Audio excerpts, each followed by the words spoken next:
కార్తీక పౌర్ణమి ప్రతి ఇంట్లో కూడా భార్యాభర్త కలిసి దీపారాధన చేసే కార్యక్రమం చాలా అరుదుగా ఉంటుంది.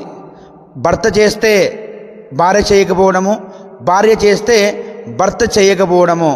అంతేకాని ఇద్దరు కూడా కలిసి దీపం పెట్టేది చాలా అరుదుగా జరుగుతూ ఉంటుంది. ఎందుకంటే వాళ్ళకున్న పనుల వల్ల అది సాధ్యం కాదు.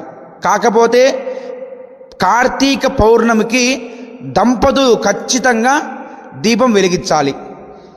ఈ 365 ఆ దీపం కనుక వెలిగిస్తే సంవత్సరం అంతా కూడా మీ దంపతులు దీపం వెలిగించిన ఫలితం వస్తుంది. కాబట్టి శివాలయంలో కానీ తులసి కోట దగ్గర కానీ మీ దంపతులు దీపారాధన చేసి దామోదరాయ నమః, త్రయంబకాయ నమః అని నమస్కారం చేసుకోండి, దీపదానాలు చేయండి.